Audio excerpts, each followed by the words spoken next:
Your sports report from the Lowcountry's news leader. Good evening, I'm Claire Langlois with your sports. High school football is almost here, and Goose Creek is once again a top team to watch. The time it takes for you to blink your eyes is about the average time that a batter has to decide whether or not he wants to swing at a pitch. With tonight's win over West Virginia, the Lady Tigers advanced to the Sweet 16 for the second consecutive year. Team USA needed to come out strong in the first of their 2 qualifying games against Canada for the 2015 Rugby World Cup. After not getting a win since June 8th, the Battery have finally clinched the 3 points that they've desperately been missing. A Clemson-Carolina matchup was what everyone was talking about coming into this weekend's regional, but Liberty had other plans for the Tigers. This season's start is more along what the Saints have been looking for, going 4-0 as opposed to last season's 0-4. When it comes to college athletics, most people imagine the roar of a stadium. But what about a roar of a different sort? I got the idea one evening and I was just messaging them. I was like, hey, if I'd start a motocross club, would y'all be interested in joining? And everyone I contacted was, yeah, let's do it. Let's make this a real thing. 16 students are paving the way for a new extreme sport with the start of the LSU Motocross Club. We've gone through LSU and made it an official student organization, and after a year we can make it a sport club. Their goal is to give college riders a chance to continue competing in the sport they love. Usually whenever you're coming up through the ranks, it's either you make it at Loretta's and become pro, or you have to stop and go to college. So this is a happy medium that we can race and still go to college. Now they just need more riders. We've had students from UL and Lafayette and Southern Miss, as well as Florida State in Tallahassee and Texas A&M. All students from there have showed interest.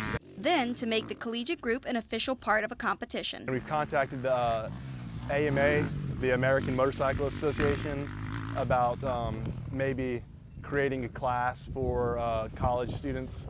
Finally, it would be off to the races, and that could happen as soon as next year. All the local colleges would go and compete and would send, say, 3 riders, and it would be an Olympic type scoring.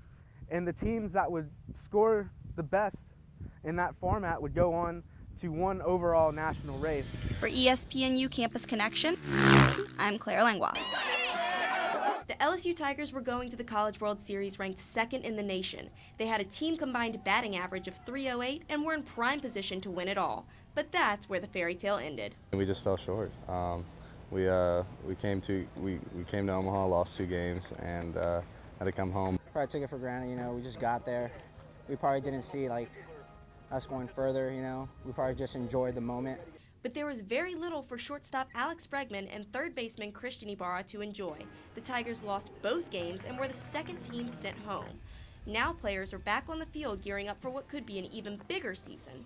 There's already some talk that this team could go all the way like the 2009 Tigers who clinched the title. We're a different team than 2009. We're a different team than last year. We're a different team than 08. We're coming out here and we're working hard. I've never been a part of a team that's worked this hard. And the questions on many minds after watching UCLA play to the larger dimensions of Omaha's TD Ameritrade Park was whether Coach Paul Maneri would put more emphasis on small ball. But both Coach and Bregman agree that that's not the way to get back to Omaha. There's times when we're going to be called upon to bunt, but we're not going to all of a sudden become this ultra small ball team like the teams in California. TD Ameritrade's a big park, and it's hard to hit the ball out of there. But I don't think we're going to change our way of play because you don't start the season in Omaha. So for right now, they're keeping their focus a little bit closer to home. We start off 0-0, and we're in a really tough conference, and we're going to have to earn our way to Omaha, and it's not easy. But we have to win the SEC to even get there, and you can't win the SEC by bunting with man on first and 1 out. You really can't. You have to be able to hit the baseball. As for Bregman, he just wants a second chance to end this coming season as champions. Every year you come out and try and make every year special. I think those of us that were there last year want to get back there again because we know how great it is to be in Omaha, and we want to have a little bit of redemption. Reporting with Tiger TV for WBXH, I'm Claire Langlois.